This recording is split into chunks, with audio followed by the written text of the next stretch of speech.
வீட்டிலேயே சாம்பார் பொடி எப்படி பண்ணுறதுன்னு பாருங்கள். என்னதான் நம்ம கடையில் வாங்கினாலும் வீட்டில் பண்ணுற டேஸ்ட் வந்து அந்த கடையில் கிடைக்காது.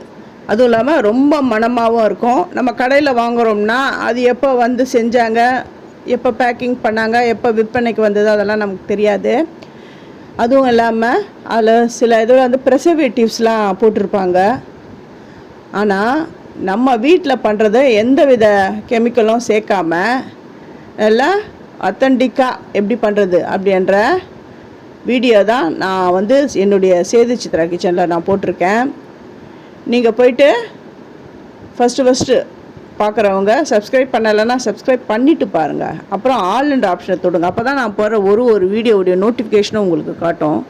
உங்களுக்கும் யூஸ்ஃபுல்லாக இருக்கும். உங்களுக்கு பிடிச்சிருந்தால் உங்கள் ஃப்ரெண்ட்ஸுக்கும் நீங்கள் ஷேர் பண்ணி விடுங்க, அவங்களுக்கும் யூஸ்ஃபுல்லாக இருக்கட்டும்.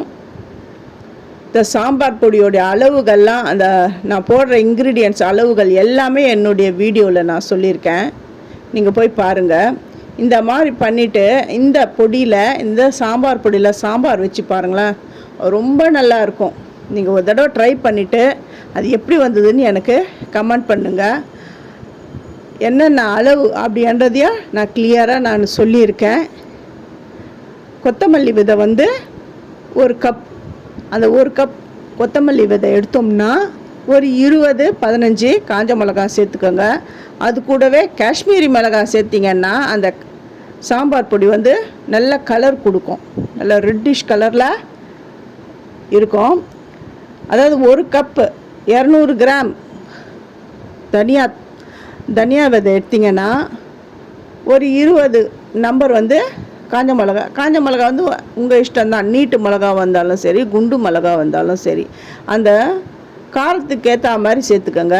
இல்லை எனக்கு ரொம்ப காரம்தான் வேணும், நல்லா ஸ்பைஸியாக வேணும் அப்படிங்கிறவங்க 25 காஞ்ச மிளகா கூட எடுத்துக்கலாம். எடுத்து அதை நல்லா வறுக்கணும். இதெல்லாம் அதுவும் இல்லாமல் முக்கியமான டிப்ஸ் என்ன தெரியுமா, இதில் நல்லா வாசனை வர வரையும் வறுக்கணும். சில பேர் வந்து உங்கள் வீட்டு சாம்பார் இவ்வளோ மணமாக இருக்கே எப்படி அப்படின்னு கேட்பாங்கன்னா அதுக்கு காரணம் இதுதான். வாசனை வர வரையும் அந்த பொருளை வறுத்தாதான் அந்த சாம்பார் வந்து ரொம்ப நல்லா வாசனையாக இருக்கும். நான் எல்லாத்தையும் அரைச்சி ஒரு கண்டெய்னரில் எடுத்துட்டேன். இந்த சாம்பார் வந்து 2-3 மாதம் ஆனாலும் கெடாது. என்னென்னா அப்பப்போ கைவிடக்கூடாது, ஒரு ஸ்பூன் வச்சு யூஸ் பண்ணுங்கள். அதுவும் நம்ம யூஸ் பண்ணுற கண்டெய்னரில் தண்ணி ஈரம் எதுவுமே இருக்கக்கூடாது. இந்த மாதிரி இருந்தால் 2-3 மாதம் வரையும் கெடாமல் இருக்கும். தேங்க்யூ.